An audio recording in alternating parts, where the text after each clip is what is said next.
네, 5장 작전 타임 2세트 돌격 종목 말씀 시작하겠습니다. 오늘도 재미있는 주제들 많이 담았으니까 저희와 함께 해주시고요. 첫 번째 주제 바로 체크해 보겠습니다.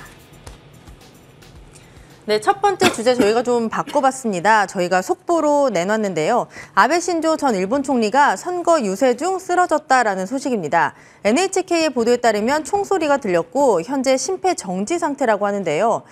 제가 확인해 보니까 주식시장이 정말 민감하게 반응을 하는 것 같습니다. 이에 따라 지금 애국 테마주들이 올라오고 있는데 두 분은 관련 종목들을 좀 어떻게 보고 계시는지 간단하게 여쭤보도록 할게요. 네, 애국 테마가 이렇게 갑자기 올라오고 있는데 이런 종목들은 좀 어떻게 트레이딩을 하면 좋을까요? 뭐 빨리 파세요 지금. 네. 갖고 계신 분들이요? 네, 급등 나왔으니까 네. 일단 빨리 파셔야 됩니다. 그럼 신규 접근요? 추가 흐름 기대하지 마시고 그냥 빨리 파시는 게 가장 최선입니다. 왜냐하면 아니 무슨 그 아베 총리가 이제 그 산탄총 맞은 것 같긴 한데 잠깐 봤더니 그리고 이제 심폐 정지 상태라고 하셔서 돌아가신 것 같아요. 아직 결론나진 않았지만. 근데 이 상황에서 지금 현재 일본 총리 기시다 총리잖아요. 약간 기시다 총리가 온건파이기도 하고 뭐 어떤 일이 발생해서 이런 유세 중에 이런 일이 발생했는지 모르겠으나 그래서 일본 내에서 사실 지금 굉장히 엔저에 대한 부분도 그렇고 지금 아베가 일본을 이렇게 만들어낸 것도 한몫을 하는 건 사실이거든요. 가장 중요한 포인트는 큰 글로벌리한 입장에서 봤을 때 이게 지금 엔저에 대한 만약에 엔화가 문제가 생기잖아요. 엔화 자체가 지금 너무 이렇게 내려가다 보니까 엔저가 오다 보니까 사실 미국 금리, 그다음에 미국 그 달러 지수 자체도요. 달러 지수 6개 국가가 들어가는데 거기에 일본 엔화가 들어가요. 이 사단을 만든 것 중에 하나거든요. 일본 경제도 그렇고. 그래서 아마 그런 반발 심리들에 의해서 이런 일들이 좀 발생하지 않았나 뭐 그런 생각도 개인적으로 해보긴 합니다. 근데 사실 개인적으로 봤을 때 저는 일본이 지금 마이너스 금리잖아요. 이게 조금만 바뀌기 시작하면 만약에 플러스로 올리기 시작하면 일본 경제 진짜 많이 휘청일 거예요. 지금보다 더 심각해지거든요. 저 개인적으로 그래서 저번에도 한번 말씀드렸던 것 같은데 이 달러 지수 자체나요. 지수 자체의 국가 중에 그 엔화를 사실 빼야 된다고 봐요. 저는. 의미가 없어요. 네. 지금 사실 일본 경제 상황이 뭐 이끌고 나가는 흐름들이 딱히 이렇게 재밌지는 않거든요. 그래서 아마 이번 사태를 통해서 뭔가 조금 아무래도 그 엔저에 대한 포인트를 잡으려는 그림들이 나올 가능성도 있고 좀 시간이 좀 지난 다음에 그럼 일본에서 금리를 올리기 시작하면은 일본 심각해집니다. 예. 다시 또 엔저가 더 심해질 수도 있다는 거죠. 그럼 자연스럽게 어떻게 될까요? 달러 지수에서 빼버리겠죠. 그다음에 기축통화도 빠질 수도 있어요. 이런저런 일들이 좀 발생할 수도 있어서 일본이 상당히 좀 심각한 상황이긴 하거든요. 그래서 우선은 관련주들이 올라갔어요. 모나미 막 급등 나오고 있고, 뭐 신성통상 이 급등 나오고 있고, 그 외의 종목들 사실 볼 건 없을 것 같긴 한데 개인적인 생각 그냥 빠르게 정리를 하자. 네. 일본이 이렇게 좀 흔들릴 수 있다, 좀 상황이 바뀌었다고 한다면은 외국인 입장에서는 차라리 대안으로서 국내 주식 쪽으로의 매수 자체가 더 강하게 들어올 수 있거든요. 시장 분위기가 바뀔 수도 있다고 생각을 해봐요. 아닐 수는 있지만 어떤 뭐 만에 하나로 생각을 해야 되니까. 그래서 오히려 우리나라 주식들이 조금 더 외인 입장에서 인지도 상황이 높아질 수도 있다. 뭐 개인적인 생각 이런 분석입니다. 그래서 조금은 좀 크게 보시고 작게 보신다면은 현재 모나미나 이런 거 파셔야죠. 뭐 상한가 들어갈 수도 있겠죠. 들어가면 뭐 그때 무조건 파셔야 되는 거고 어찌됐든 너무 급하게 대응하시면 안 됐지만은 그래도 현재 구간대에서의 이런 단기적인 이슈로 인한 급등에서는 정리하는 게 정답입니다. 이렇게 보시면 좋겠습니다. 지금 일본 증시를 보니까 큰 변화는 없거든요. 근데 우리 시장에서만 이렇게 애국 테마가 요동치고 있어요. 정재현 위원님. 예, 참 주제 잘 잡았어요, 우리 PD님. 갑자기 이제 속보로 나왔으니까. 그러니까요. 이 주제를 왜 잡았는지 전 이해가 안 돼요. 굵직굵직한 주식도 있는 게 아니라 기껏해야 모나미, 신성통상 뭐 이런 개별주들이 있는데 사실 이런 종목군들을 뭐 매수를 해도 되느냐 뭐하냐 이걸 따지기에는 좀 애매하지 않을까 싶어요. 지금 급등 나오고 있는 그런 상황들인데 저는 그냥 물린 사람들이 빠져나올 수 있는 기회? 그냥 시장에 있어서의 그냥 순환매적인 차원에서 어떠한 이슈로 인해서 움직이는 그런 흐름들이 아닌가라고 좀 생각을 하고 있고요. 여기에서 따라 들어간다라는 것 자체가 뭐 차트의 모양새를 보더라도 아닌 것 같고요. 거래량이 오늘 좀 늘어나긴 한 그런 사항들이 있는데 보통 이 친구들이 뭐 모나미 기준으로만 보게 되면 급등이 나오거나 시세 흐름들이 나오거나 했을 때는 1,000만 주 이상의 거래, 1,500만 주 이상의 거래가 터졌었어요. 근데 지금은 거래량 자체가 아직까지 장중이지만 400만 주가 좀 안 되는 그런 모습들 좀 보여주고 있고, 그리고 저항 자리대에 좀 부딪히고 있는 그런 상황이거든요. 모나미 같은 경우는 뭐 61선 자리대, 저항 자리대에 부딪히고 있는 그런 상황들인 것 같고요. 신성통상 같은 경우도 지금 저 위에 61선 자리대가 저항으로 보여져요. 마찬가지로 거래량 또한 마찬가지로 증가된 그런 모습들은 아닌 것 같고요. 이 친구도 마찬가지로 시세 흐름들이 나오는 흐름들을 보였다라는 얘기는 한 2천만 주 이상? 그렇게 증가되는 그런 모습들이 좀 보여줬어야 추세를 좀 이어갈 수 있는 그런 모습을 보였는데 아직까지는 아닌 것 같아요. 그럼 결국은 순환매적인 그런 모습들을 좀 순환매가 나오고 있는 그런 상황에서 어떠한 이슈로 인해서 그냥 잠깐 반짝하는 그럼 결국은 저런 종목군들은 매도하고 나와야죠. 지금 따라 들어가면 절대 안 되는 그런 섹터인 거죠. 그렇다고 저는 생각을 하고 있어요.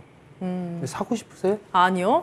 저도 이렇게 확 올라오는 테마는 손이 안 가요. 좀 조심을 하는 게 좋을 것 같습니다. 원래 이제 네. 앵커님 이런 거 이제 네. 막 따라 들어가고 하시는 거 네. 오늘 또 상승 첫날이니까 네. 혹하지 않으세요? 예전에 제가 애국 테마를 해본 적이 있어요. 애국 테마를? 네. 그러다 옛날에 한번 호되게 당했기 때문에 저는 네. 한번 호되게 당하면 접근을 하지 않습니다. 아 그래요? 네, 저도 이제 배우는 게 있기 때문에 그런 건 좀 조심을 하려고 노력을 하고 있어요. 저는 튼튼한 업종을 굉장히 좋아합니다. 일단 네. 요즘에 네. 뭐 일본산 제품 안 산다, 뭐 한다 그런 얘기들이 지금 나오고 있나요? 들어갔어요. 쏙 들어갔죠. 네. 지금 보니까 뭐 일본의 그 브랜드라든가 이런 부분들 제 매장을 그냥 간간히 이렇게 돌아다니면서 보는데 네. 별거 없어요. 뭐 불매 운동을 한다거나 그런 부분들은 없단 말이에요. 근데 예를 들어서 뭐 총격을 가했다고 해서 와 애국 테마가 막 실적이 쫙 급증이 나오고 그런 건 아니죠. 엄청나게 판매되고 그런 건 아니잖아요. 네. 근데 매수할 이유가 없죠. 네. 그래서 제가 한번 호되게 당했죠. 원래 네. 이 테마주들 같은 경우 이제 네. 멋모르고 막 처음에 초반했다가 이게 쫙 급등이 나오게 되면 그게 재미가 정말 재미가 있거든요. 짜릿하거든요. 좋죠. 그죠? 네. 그 맛에 이제 테마를 하는 거예요. 근데 이제 소액으로 해서 적은 금액으로 해서 그냥 하면 좋은데 네.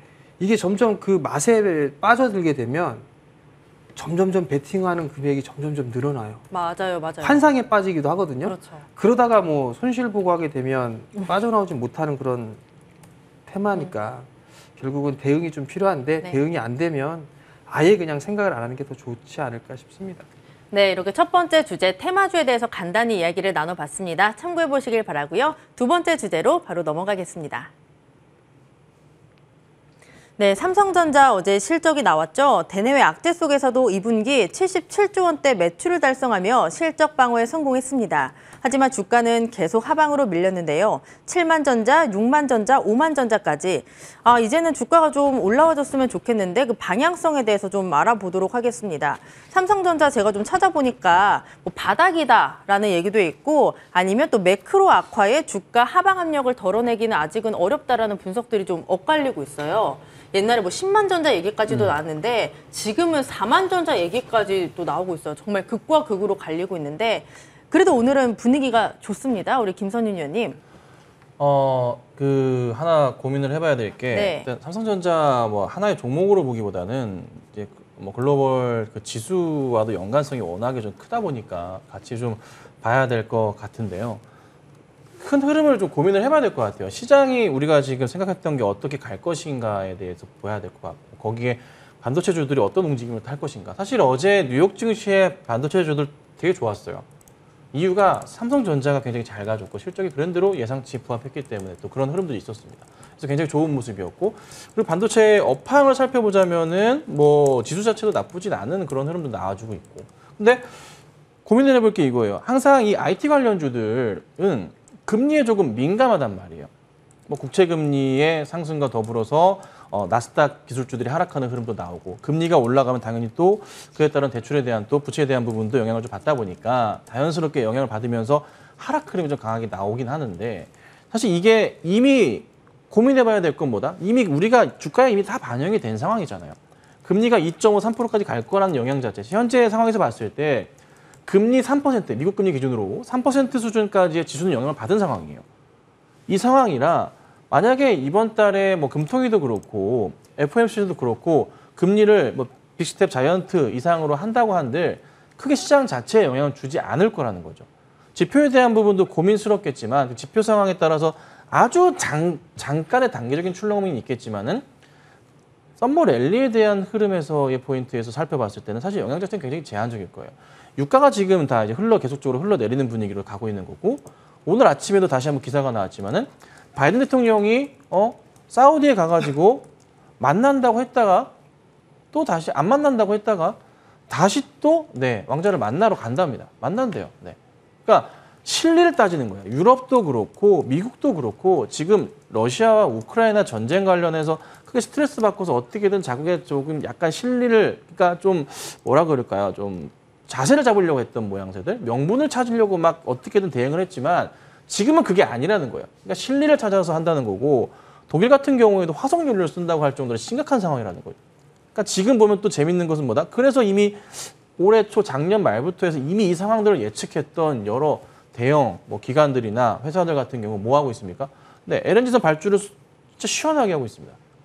유럽 전체가 자연스럽게 천연가스를 또 원전 자체를 어떻게 그린 에너지로 포함을 시키고 있잖아요. 되게 재밌게 간다는 거죠. 이 말인즉슨 뭐다? 약간 좀 구조 자체가 러시아, 중국이랑 싸우면서 약간 유럽과 미국이 손을 잡고 그런 분위기로 좀 가긴 하는 건데 시장 자체가 좀 풀리는 분위기. 이런 전체적인 시장에서 유가가 내려가고 상품 가격 내려가고 다 안정적으로 간다는 거죠. 그러니까 이 말인즉슨 좀 고민을 해볼 때 외인들의 입장에서나 뭐 오늘 같이 또 아베까지 이런 상황이 발생하니 국내에서 삼성전자의 흐름 자체는 계속 좋을 수밖에 없지 않을까 당분간은. 근데 다만 그건 있어요. R의 공포, 이놈의 R 리세션 자체가 3% 이상 넘어가게 되면은 상당히 영향을 주는 건 사실이에요. 그러면 그 영향 자체가 당장에 또 발생하진 않거든요. 한두 달 뒤에 지표로 나타난단 말이에요. 좀 더 심각한 지표로. 물가 지표가 뭐 8% 이상 올라가고 국내도 6% 이상 올라가는 흐름들이 계속 나오고 있어요. 수출 경상수지 자체가 흑자로 돌아섰긴 했지만 예상치에 조금 뭐라 그럴까요? 작년보다는 좀 그렇게 높진 않은 상황이기도 하고 약간 불안 심리가 있긴 하지만 이게 근데 다가오는 것은 한 9월, 10월 넘어가야 되거든요. 상황 자체가. 그래서 우선 저는 단기적으로는 우리가 그간에 이미 너무 많이 꺾인 상황, 지수의 기준으로 봤을 땐 금리 3% 수준까지 올랐을 때 주수 하락이 이미 나왔기 때문에 한 2% 후반까지 금리가 올라가더라도 지수는 아직 괜찮을 거예요. 상승을 줄 거고 그 다음에 이제 금리 자체가 이번에 올리고 나서 FOMC에서 그 다음에 어떻게 하느냐에 따라서 아마 시장이 조금 엇갈림이 심하지 않을까 싶어요. 단기적으로 출렁임은 분명히 있을 거예요. 하지만은 조금은 그래도 중기적 관점으로 봐서는 가을 전까지는 봐서는 상승 그림을 충분히 탈 수 있기 때문에 좀 차분하게 보시는 게 나아요. 그래서 반도체주들이 하반기 때 약간 좀 불안하다 이런 얘기도 많아요. 보고서들 보면은 전체적으로 그 실적 자체를 약간 하향 조정한 것도 많아요. 하지만 그 전에 2분기 실적에 대해서도 그런 흐름이 나왔지만은 까놓고 보니까 그렇진 않았단 말이에요. 그러니까 너무 과하게 하방으로 잡았던 경향이 없잖아 있었어요. 시장 자체가 그렇다 보니까. 근데 지금 다시 꺼내봤을 때 그런 흐름은 또 아니니까.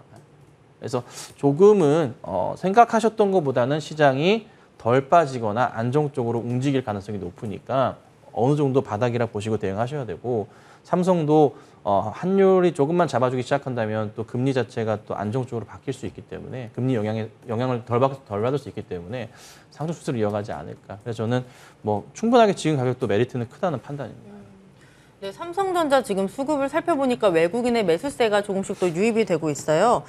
제가 나름대로 좀 차트 분석을 해봤더니 바닥을 잡고 추세를 돌리는 게 아닌가라는 생각을 해봤어요. 삼성전자. 네, 삼성전자 그래서 이렇게 바닥을 잡고 이제 추세가 상승되면 이때는 사도 괜찮지 않을까라는 생각은 해봤거든요. 아닌가요? 삼성전자가 사실 싸죠. 그렇죠. 네, 근데 우리나라 주식이 싼 게 너무 많아요. 너무 그만큼 많이 빠졌다는 얘기거든요. 그러니까 이게 이제 지금 보게 되면 뭐 본격적으로 상승 시작을 하냐 아니면 또 조정을 더 받을 거냐 그게 사실 이제 투자자분들에 있어서의 고민일 것 같기는 해요. 근데 지금 요즘에 보게 되면 안 좋은 얘기들만 나오고 있어요. 반도체 가격 더 빠질 거고 더 안 좋아질 거고 재고가 넘쳐나고 되게 안 좋은 얘기들만 나오고 있고 침체로 간다라는 얘기가 있고 안 나오던 루비니 교수가 나와서 이제 현재 미국 지수가 반토막은 더 날 거다라는 얘기도 하고 있고 우리나라 같은 또 IMF, 제2의 IMF 얘기도 나오고 있는 그런 상황들인데 원래 안 좋을 때 이런 얘기들이 많이 나와요. 그러니까 단적인 예를 들면 과거에 뭐 4월 위기설, 뭐 7월 위기설 뭐 이런 얘기들이 있었거든요. 네. 막상 가봐서 그 위기설은 없었단 말이에요. 진행이 되는 그런 부분도 없었어요. 그러면 그 부분들을 보면 삼성전자도 이제 바닥을 만들어가는 그런 구간이에요. 그러니까 이제 주가가 어디가 딱 뭐 7월 4일 날 55,700원짜리 때가 딱 저점이다.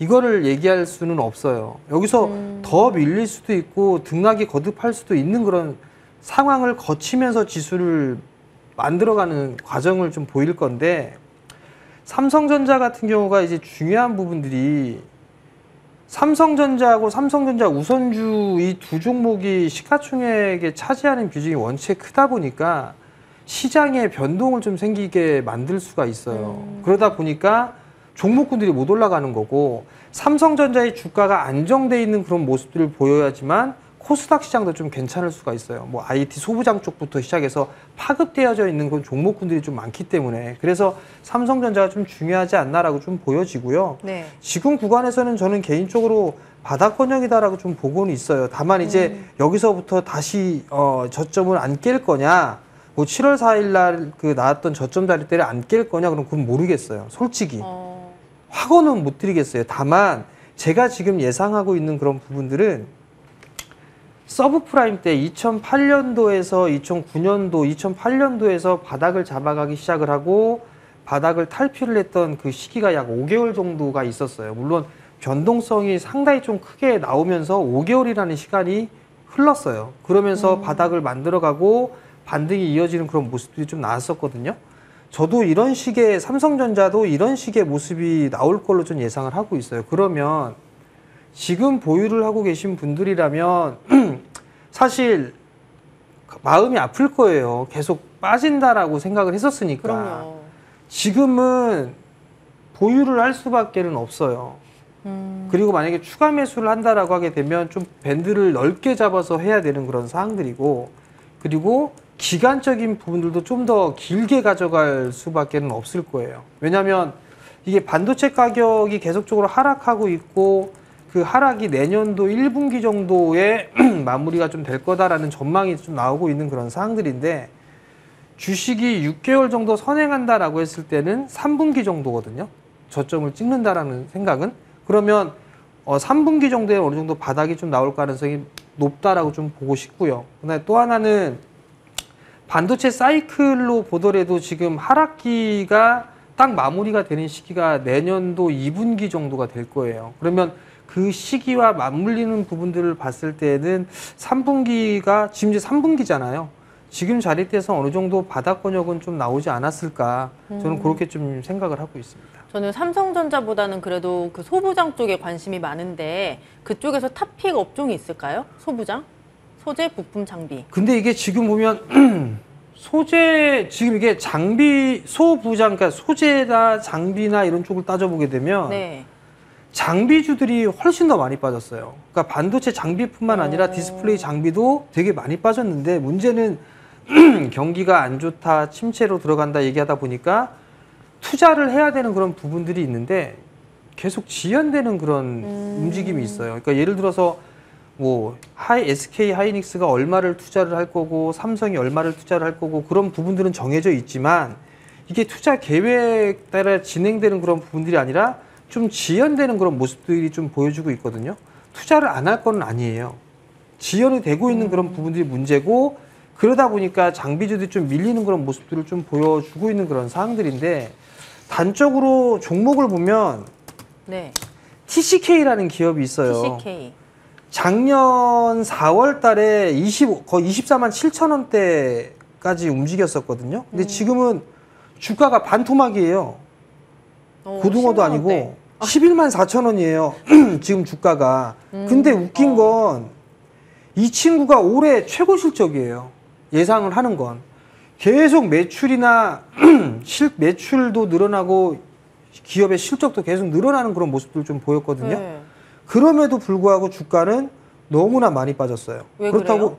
그러니까 주가가 이게 계속 지연이 되는 그런 모습들이 나오는 거고 그러다 보니까 소외가 되는 거죠. 삼성전자가 먼저 바닥을 잡아주고 그런 모습들이 보여줘야 대장이 바닥을 잡아줘야 후발주도 따라 움직일 수가 그렇죠, 있으니까. 그렇죠. 근데 삼성전자가 계속 빠졌잖아요.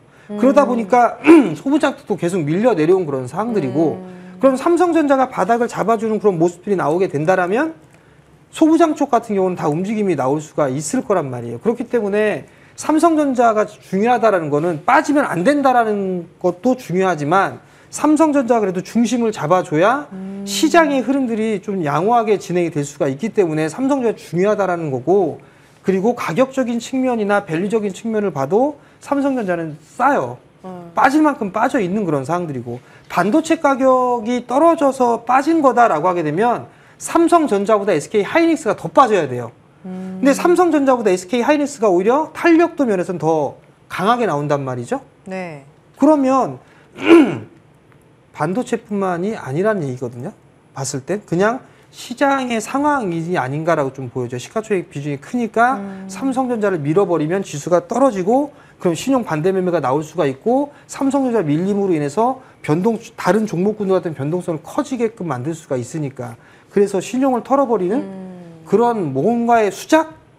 멍멍이 수작이라고 하겠죠. 이런 걸. 네. 그런 부분들을 하면서 손바뀜이 좀 나오는 그런 모습들이 진행되는 게 아닌가 싶어요. 저는 괜찮다, 싸다라고 좀 보고 있고 미국의 기업들을 보더라도 반등이 좀 강하게 나와주고 있거든요. 그러면 단기적인 바닥은 나오지 않았나. 다만 이제 여기서 V자 반등이 나온다거나 그건 모르겠어요.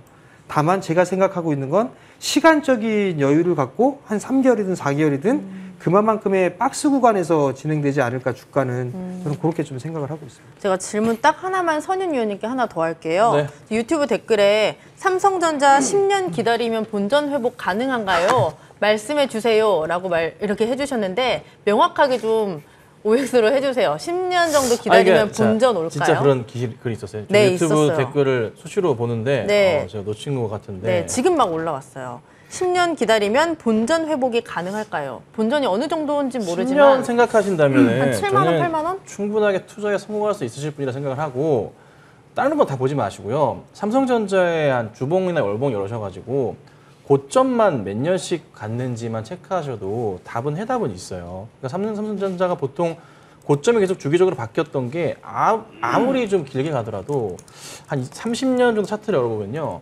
한 5년 정도까지 나와요. 맥스로 봤을 때. 보통 한 짧게 한 4년 정도 나오거든요. 그러면 5년 정도 만약에 밀고 난 이후에 그 고점을 돌파하면서 크게 가는 포인트가 5년 뒤에는 항상 나왔었어요. 그래서 10년을 보고 투자하신다면은 저는 충분하게 잘 하실 수 있다는 좀 판단을 하긴 합니다. 그래서 사실 뭐 괜찮을 것 같고 사실 이게 이미 그 이재용 부회장이 정말 위기다, 목숨 걸고 한다라고 얘기를 했잖아요. 기술을 3번이나 얘기했고 초격차에 대한 부분을 얘기를 했어요. 이미 그때 삼성전자에 대한 하반기나 내년에 대한 위기감 자체를 굉장히 크게 느꼈었던 것 같아요.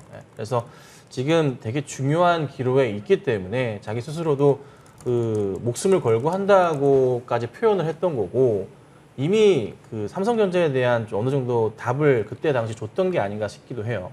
정말 진짜 힘든 시기라는 거죠. 근데 그래도 현 구간대에서 봤을 때 2018년도, 19년도도 그랬지만은 밀리더라도 다시 회복을 하는 그 구간 폭 자체가 3, 4년 이상 넘어가게 되면은 다시 다 회복을 하거든요. 그러니까 우리가 지금 고민할 거는 삼성전자가 다시 지금은 약간 좀 거의 금융위기 수준의 하락이 나온 상황이라 우선 그 전 단계에 해당하는 7만 원대 정도까지 6만 원 후반대 정도까지 회복은 우선 지켜봐야 돼요.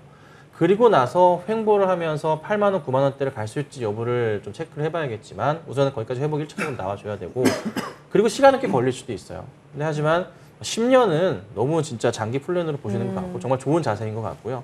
너무 그렇게 보지 않으셔도 반으로 좀 줄이시면 어떨까 그렇게 좀 말씀을 좀 드려봅니다. 네, 이렇게 첫 번째 주제 삼성전자 이야기 나눠봤습니다. 참고해 보시길 바라고요. 그 다음 주제 체크해 보겠습니다.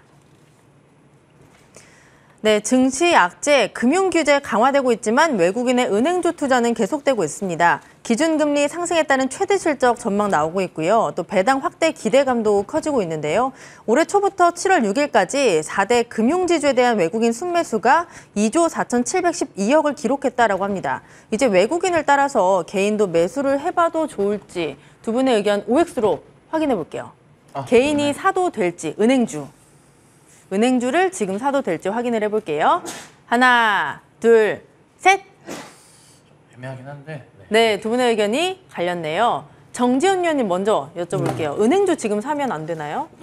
사실 은행주... 주식을 못하면 외국인을 따라가면 되잖아요. 그런 부분들도 있죠. 네. 근데 지금 주가의 수준은 일단 좀 많이 제법 올랐어요. 근데 고민해 볼 게 네. 지금 정부에서 계속 얘기가 나오고 있는 게 금리 많이 올리지 마 얘기 나오고 있어요. 맞아요. 배당 많이 주지 마 하고 있어요. 규제를 하는데 네. 이게 편안하게 올라갈 수 있을까? 일단 그 고민을 좀 한번 해보게 되고요. 지금 주가적인 수준으로 보게 되면 배당 수익이나 이런 부분은 상당히 좀 메리트가 있어 보여요. 제가 봤을 때. 네. 배당도 제법 나올 것 같고, 지금 보면 기업은행 기준으로 보게 되면 작년에 이 친구가 배당을 받았던 게 주당 780원 받았거든요. 네. 그러면 올해도 그 정도만 준다라고 하게 되면 8%가 좀 넘어가요. 그러면 배당 수익만으로 보게 된다라면 충분히 매수를 할 수 있을 만한 가격대임은 맞아요. 배당을 노린다라면 분할로 좀 접근하게 된다라면 뭐 요즘에 보니까 6% 금리 얘기 나오니까 뭐 다 은행으로 몰린다, 자금이 몰린다라는 얘기를 하고 있단 말이에요. 네. 저는 반대로 네. 꼭지에 있었을 때는 주식으로 적금 넣으세요. 막 이런 광고나 멘트들 되게 많이 나오거든요. 저는 반대로 주식으로 적금 넣으세요 하고 싶어요. 원체 많이 빠졌으니까. 은행주 뭐 나쁘진 않아요. 나쁘진 않지만 규제에 대한 부분들 때문에 저는 상승에 좀 제한이 있지 않을까 그렇게 좀 생각을 하고 있고, 저는 은행으로 그 적금을 넣어갈 그 시기에 저 같으면 주식으로 저는 적금을 넣었으면 좋겠어요. 근데 저 같은 경우에는 굉장히 물린 종목들이 많기 때문에 다시 주식을 하는 게 약간 두려워서 그냥 적금이 안전하다라고 생각을 하거든요. 그런 부분들도 있어요. 네. 그러니까 이제 예를 들어서 연금이나 이런 부분들 같은 경우는 긴 시간이 걸리잖아요. 내 노후를 하는 그런 부분들이니까. 그렇죠. 그럼 아까 조금 전에 봤을 때 삼성전자 뭐 10년 내 아까 얘기가 있었잖아요. 네네네. 과거에 작년도 뭐 20년도 말 21년도 초에는 삼성전자로 뭐 몇십 년 동안 10년, 20년 동안 꾸준하게 모아갔더니 그게 수십억이 됐다. 그런 기사들 되게 많았단 말이에요.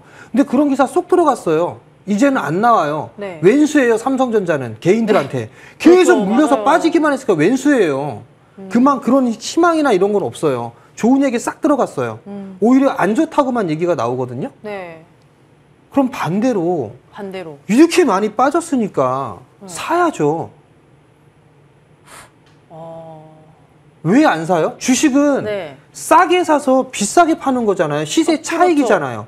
그 시세 차익은 덤이에요. 네. 일단은. 그리고 또 하나는 배당이 지금 반등이 좀 나와서 많이 없어졌는데 네. 시장이 급락 나올 때까지만 해도 배당이 10% 넘어가는 종목들이 많았어요.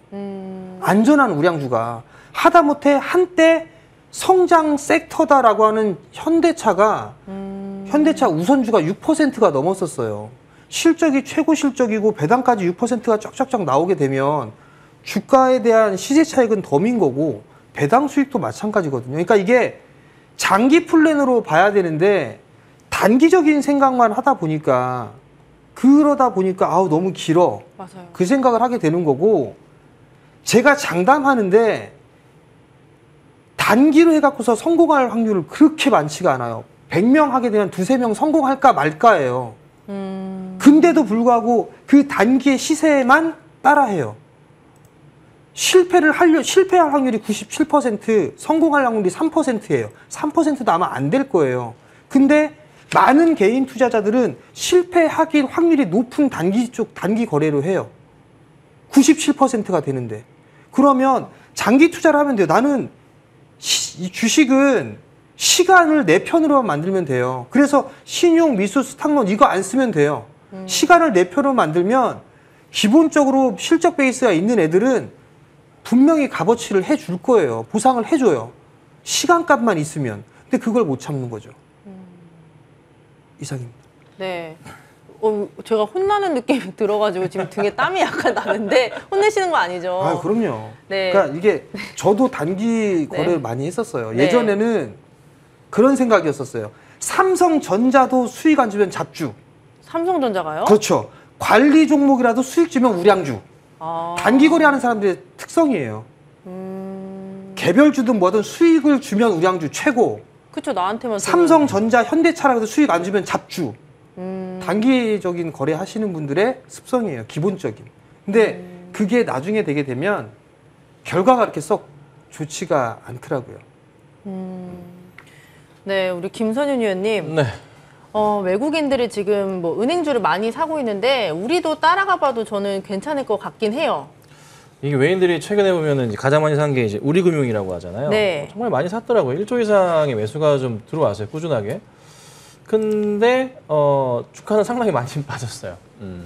정말 많이 샀는데 많이 빠졌어요. 근데 우리금융 지주의 이게 한 3년치 차트를 보고 판단을 해볼 때 코로나 때 기준으로 판단해 보더라도 지금 자리 사실 저는 굉장히 좋아 보여요. 그러니까 조금만 몇 개월의 행보를 거칠 수는 있겠지만 또 나라에서 이자 장사하지 말으려고 경고를 내리고 있잖아요.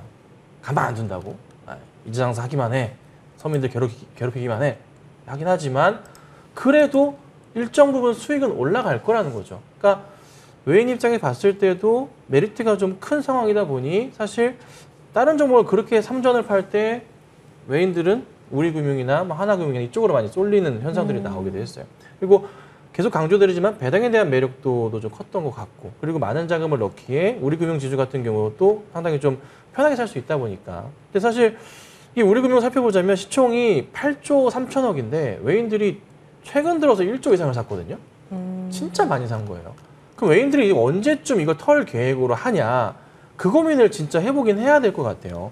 근데 상황에서 봤을 때 코로나 때부터 바닥바닥 확인하고 반등이 나온 터라 그 다시 한번 상승 분위기를 타고 간다면 전 개인적인 생각으로는 전고점 다시 넘어가는 흐름들을 다시 보여줄 가능성이 좀 크지 않나 이런 고민들을 해봐요. 외인들도 수익을 보고 나와야죠. 그리고 외인 입장에서 이 가치주를 투자하는 쪽이 좀 상당히 들어온 것 같은데 제 개인적으로는 연말까지 이거 다시 반등 나온다고 봅니다. 연말 보고 그리고 연말 돼서 배당까지 확인하고 아마 연초에 털고 나갈 수도 있어요.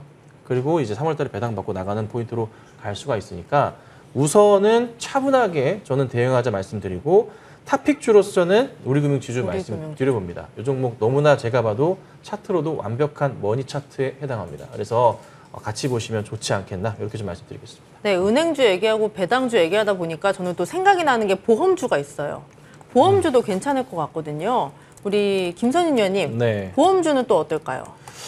보험주도 좋긴 하는데 네. 보험주 배당도 꽤나 높아요. 네네. 적진 않아요. 잘 나와주는데 나쁘진 않지만 이게 참 보험주를 뭐 삼성화재 같은 게 대표적으로 볼 수가 있는 뭐 하나손해보험 같은 거 볼 수가 있는데 사실 수급 매력도는 그렇게 사실 딱히 좋지는 않거든요. 그러니까 뭔가 한 특정의 외인이든 뭐 기관들이든 매수가 좀 강하게 잡아주는 게 있어야 되고 그리고 거래량 자체도 좀 뒷받침되면서 상승 포인트를 잡아줘야 되는데 그런 흐름들이 전혀 나오진 않고 있어요, 사실. 그래서 보험주들은 한동안은 전 쉽지 않다.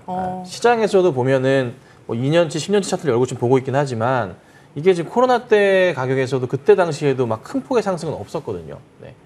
바닥에서 또 다시 반등이 나오지도 않았고. 그러니까 시장이 왜 좀 번외 상황으로 약간 좀 개별주 느낌이 좀 강하긴 해요. 그래서 배당 매력으로 보험주를 사시는 분들이 흔치는 않거든요, 사실. 그래서 저는 이거는 아니다. 그래서 차라리 뭐 대응을 한다면 삼성생명 같은 경우도 굉장히 좀 매력적으로 좀 보이긴 하거든요. 차라리 그냥 나중에 혹시라도 삼성 라인에서 저는 이 지주사 진행을 한다거나 이주영 부회장이 다시 이제 사면이 되면서 아마 또 이제 회장 타이틀을 달거나 하면은 뭐 물산이나 생명이 다 주목을 받을 거란 말이에요.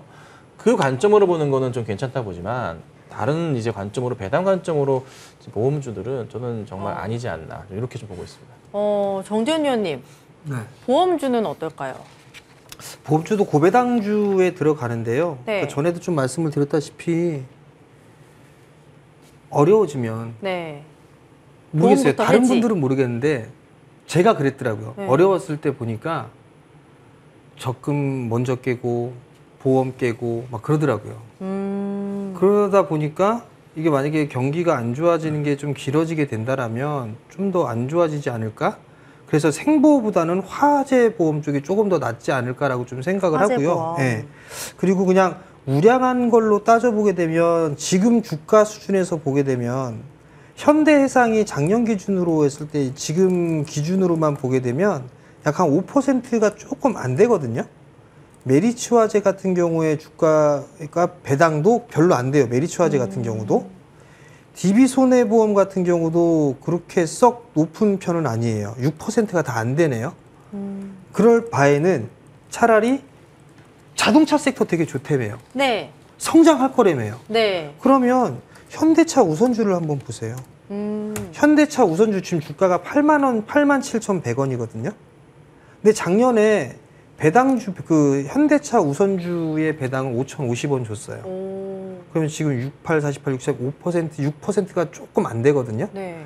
그럼 6% 기준으로만 보게 된다라면 충분히 보험주보단 낫지 않을까? 얘네가 성장도 하고 실적도 최고 실적 나올 거고 경기가 돌아서게 된다라면 뭐 경쟁률 많이 올라갈 거고 경쟁력 있고 그럼 만약에 난 자동차 쪽에 있어서 더 좋을 것 같아라고 한다라면 저는 보험 쪽보다는 차라리 현대차 우선주가 좀 더 낫지 않을까 그렇게 좀 말씀을 드리고 싶습니다. 저는 보험주에 대해서 되게 좋게 말씀하실 줄 알았어요.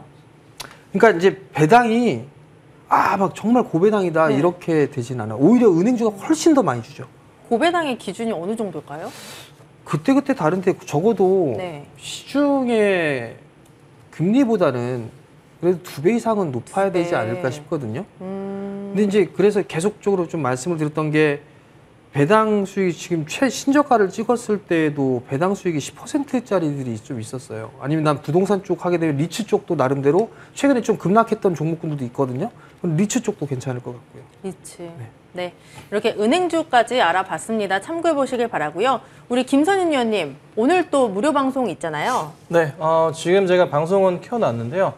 1시 반부터 해서 2시간 동안 방송을 진행할 예정입니다. 그래서 뭐 무상증자 얘기, 공시 보는 법부터 했고, 그리고 이제 시장이 조금 바닥에서 올라오는 흐름이 나오다 보니까, 그리고 지금 시장에서 유행하는 게 뭐냐면, 좀 얘기가 많이 도는 게 뭐냐면요. 뭐 전환사채 발행이나 유증이나 이런 좀 BW 발행이나 등등이 아마 하반기에 본격적으로 얘기가 나올 것 같습니다. 그래서 관련된 내용도 체크하셔야 됩니다. 어떻게 보는지까지 설명을 드릴 테니까 들어오시면 되고, 그리고 무상증자 요즘 핫하잖아요. 또 할 것 같은 종목들이 있더라고요. 그래서 그런 종목도 찾아놨거든요. 오셔가지고 하나씩 조금 소개해 드리도록 하겠습니다. 네, 우리 김선윤 위원님의 온라인 방송 많이 기대해 주시길 바랍니다. 이 세트는 여기서 마치도록 하고요. 두 분과 인사 나누겠습니다. 다음 주에 뵐게요.